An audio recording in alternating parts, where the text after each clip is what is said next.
Buenos días. Esta semana vamos a hablar acerca del primer Congreso Constituyente, tema 11 de Historia del Perú.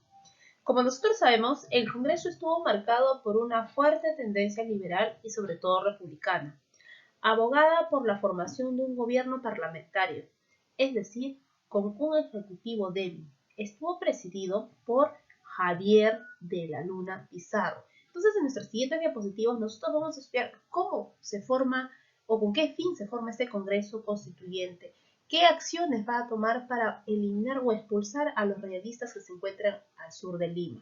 Entonces, presta mucha atención y toma nota de los puntos más importantes. En este caso vamos a hablar acerca del primer gobierno peruano. ¿De qué? Pues vamos a hablar de nuestro Congreso Constituyente.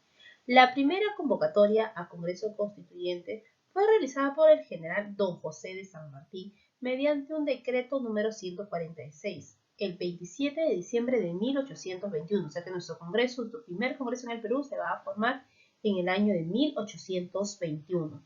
Para dar cumplimiento al dispositivo mencionado, se conformó una comisión encargada para preparar el reglamento de elecciones y se fijó el número de diputados. Tuvo 79 propietarios y 38 suplentes. Eso era nuestra Cámara de Diputados, los cuales serían elegidos con arreglo al cálculo de la población de cada departamento. Formalmente instalado, que en este caso fue el 20 de septiembre de 1822, aún bajo el protectorado de San Martín, predominó la tendencia liberal. Asumió el sistema republicano y actuaba bajo la inspiración ideológica de Toribio Rodríguez de Mendoza, quien dirigió las juntas preparatorias para la elección del primer presidente del Parlamento. Las primeras sesiones se desarrollan en la sede del Comitorio San Carlos. Francisco Javier Luna Pizarro, un clérigo arequipeño, asume la primera presidencia del Congreso Republicano. Fue esta asamblea una reunión de hombres ilustres, muchas de las figuras mejores de la época, en el clero, el foro, las letras y las ciencias, sentando así en los escaños legislativos, entre titulares y suplentes, entre los años de 1823 a 1825. Hubo una mayoría de 26 eclesiásticos y 28 abogados. En número muy inferior estuvieron los médicos, quienes solo eran 8, los comerciantes, los empleados, militares y algunos propietarios. Todos ellos instalaban este Congreso Constituyente. Con la instalación del primer Congreso peruano y el retiro de San Martín, fue evidente el triunfo republicano. Así llegó a su fin la tendencia monarquista, aunque posteriormente Ribagüero intentará, con este discurso de San Martín, pactar con el virrey La Serna, razón por la cual Bolívar termina acusándolo de traición. Este primer parlamento republicano y liberal inicia suprimiendo todos los títulos de Castilla y sus equivalentes de San Martín. Además, desautoriza la misión García del Río, que tenía como, ¿se acuerdan de García del Río? Tenía la misión de buscar un príncipe en Europa para que sea nuestro monarca aquí en el Perú. Entonces, este Congreso la va a eliminar, la elimina totalmente. Su objetivo fueron promulgar una constitución, elegir un representante del Estado y terminar sobre todo con la amenaza española en el Cusco. Para eso, el Congreso, ¿qué es lo que va a hacer nuestro primer Congreso en el Perú? Va a formar la denominada o llamada Junta Gubernativa en el año de 1822. Una vez esa junta, ¿en qué consiste? Una vez producida la retirada de San Martín, José de Arce presentó y fue aprobado una proposición según la cual el Congreso debía retener las autoridades del Ejecutivo. Así fue como quedó constituido un equipo de 3 diputados, que recibe el nombre de la llamada Junta Gubernativa, la misma que estuvo formada por José Lamar, que era de Ecuador, Antonio Alvarado de Argentina, Manuel Salazar y Baquíjano, que era un aristócrata limeño. De la Junta dijo Bolívar a Santander en su carta el 11 de octubre de 1822, una crítica de Bolívar hacia esta junta formada. Lamar es el mejor hombre del mundo porque es tan buen militar como un hombre civil. Es lo mejor que conozco, pero la composición de este gobierno es mala. porque el Congreso es el que manda y el triunvirato es el que ejecuta. Es decir, va a haber una mano para obrar y 20 cabezas para deliberar. Ya previo funentismo, consecuencia fue el principio de tan vicioso objetivo, que era perseguir la junta gubernativa, que fue su objetivo de esta junta gubernativa, era eliminar el poder de esos españoles realistas. ¿No? Ese fin es lo que va a formar el Congreso, esta junta gubernativa. ¿No? La junta, recuerda que esta junta se va a desarrollar con el fin de derrotar a las fuerzas realistas que se encontraban en la Sierra Sur, para lo cual se desplegó la primera expedición de puertos intermedios. Es esta junta gubernativa la que va a lanzar la primera expedición de puertos intermedios, esta expedición tenía la función de derrotar a los realistas. Pero ¿qué pasó? Tuvo su derrota en la batalla de Torata y Moquegua. Ante este fracaso de estos primeros puertos intermedios, se produce el primer golpe de Estado en la historia de nuestra república,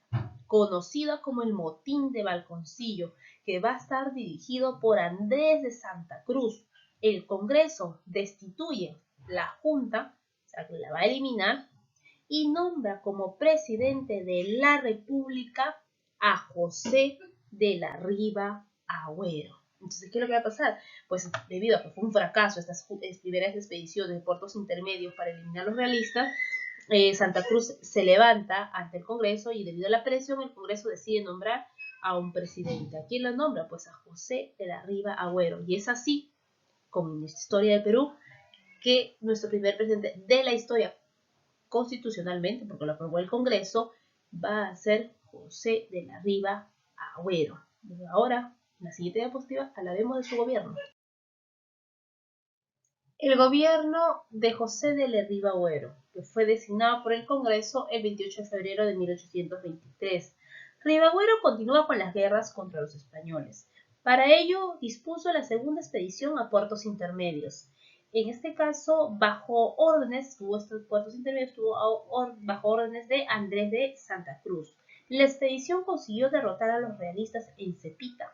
Sin embargo, debido a errores estratégicos, fracasó. Otros historiadores indican que si Santa Cruz hubiera seguido con esta exploración, con estas batallas que habían sido triunfantes para él, quizás hubiéramos logrado derrotar a los españoles. ¿Pero qué pasó? Pues aquí Santa Cruz jamás iba a permitir el triunfo, en este caso, de Ribagüero, ¿no?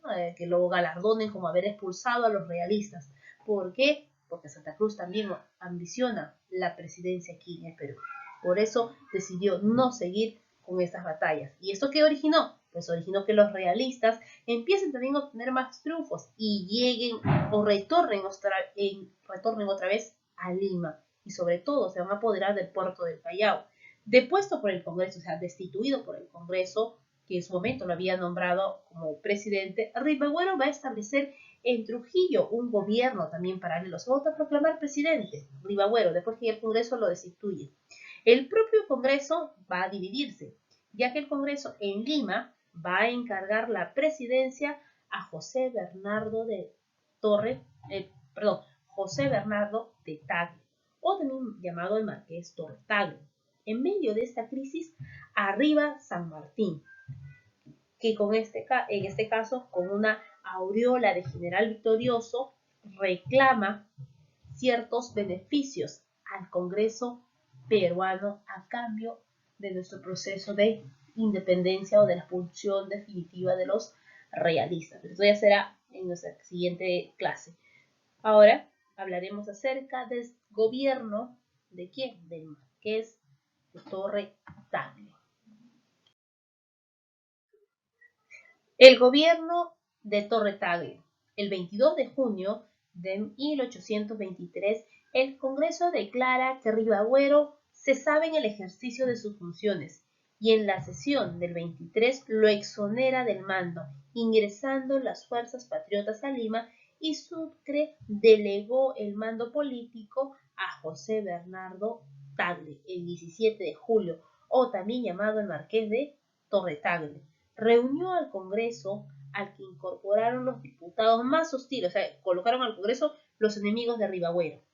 Y el día 7 de agosto se ratificó la delegación de mando. designándolo presidente provisorio de la República. Ese era el título que tenía el Marqués de la Torre Tagle. Preparándose la llegada, en este caso, de Bolívar, el Congreso se reúne el 2 de septiembre y por unanimidad aprueba el decreto para otorgar a Bolívar la suprema autoridad militar en toda la República. A Torre Tagle se le dispuso que debía consultar con el Libertador las decisiones cuando él arribe al Perú. El 18 de noviembre de 1823, Torre Tagle fue elegido formalmente por el Congreso presidente del Perú, promulgando la primera Constitución del Perú, un texto liberal y que acusada, en este caso, o fue tomado como criterio o como modelo la Constitución de Cádiz. Estableció además una serie de normas, algunas de ellas difíciles de cumplir. Implantó el prudente régimen de cámara única. En este caso, con el fin de fortalecer el poder legislativo frente al ejecutivo. Deba decretar que este caso construirán universidades en cada capital del departamento, escuelas primarias en todos los pueblos y establece el derecho popular a la insurrección cuando el gobierno abusaba de su poder y no cumplía con el pacto social. En las vísperas de su promulgación, en este caso el Congreso, aprueba una resolución para suspender el cumplimiento de los artículos constitucionales acordados a Bolívar. La Constitución de 1823 murió así antes de nacer. Al ocupar nuevamente Lima, los realistas al mando del general Ramírez, Torre Tagle se entrega prisionero a Monet, revalidó sus títulos de marqués para encerrarse en el castillo del Real Felipe. La rebelión de los sargentos Oliva y Moyano el 4 de febrero de 1823 originó que el Congreso, en este caso en el año de 1824, otorgara la dictadura a Bolívar, cesando en la presidencia el mariscal Torre Tagle, quien murió de escorbuto en el Real Felipe. Entonces vamos a ver aquí cómo es donde nuestro Congreso entrega el poder absoluto, en este caso, cuando Bolívar ingresa a nuestro país.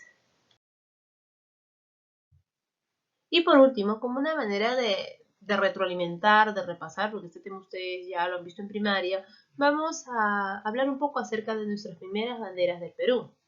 Por ejemplo, tenemos la primera bandera, que está aquí, ¿no es cierto? Esta bandera fue la que elaboró don José de San Martín en el cuartel general de Pisco.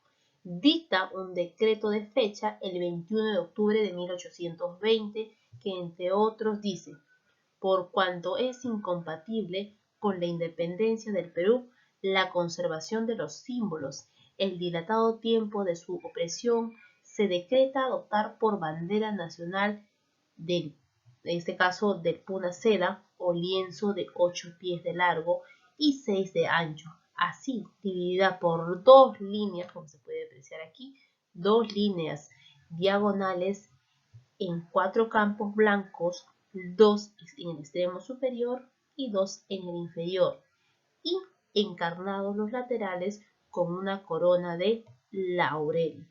Esta viene a ser nuestra primera bandera diseñada por San Martín. Luego tenemos nuestra segunda bandera, en este caso por decreto dado en Lima el 15 de marzo de 1822 por el Supremo Delegado Marqués de Torre Tagle. Se modifica la bandera nacional establecida en Pisco.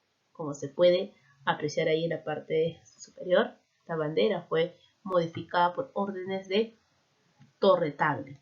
La bandera nacional del Perú se compondrá de una franja blanca transversal entre dos encarnadas de la misma anchura, con un sol también encarnado sobre la franja blanca. Esas son las características de esta segunda bandera. Y la tercera bandera, por decreto dado en Lima, el 31 de mayo de 1822, otra vez el Marqués de Torre Tagle, modifica la bandera nacional, disponiéndose la bandera nacional del Perú será de 3 líneas verticales o perpendiculares. lo del centro blanco y de las extremas encarnadas con un sol formará parte de la lista blanca. El estandarte será igual en todo, ya que en este caso, este estandarte, como les dije, será igual en todas las banderas, con la diferencia de que en lugar del sol llevará las armas provisionales del Estado, bordadas por el centro de la lista blanca. Esto fue extraído de una revista llamada La Gaceta. Entonces estas vienen a ser nuestras tres banderas. La primera en el año de 1820, la segunda de 1822 y la tercera también es en el año de 1822. Estas dos últimas modificadas por órdenes de Torre Tagle, y la primera que fue una creación de una bandera creada por San Martín. Entonces, jóvenes, repasen las preguntas, las lecturas del libro, y ya en la tarde vamos a reforzar quizás algún punto que ustedes no entendieron. Gracias, nos vemos.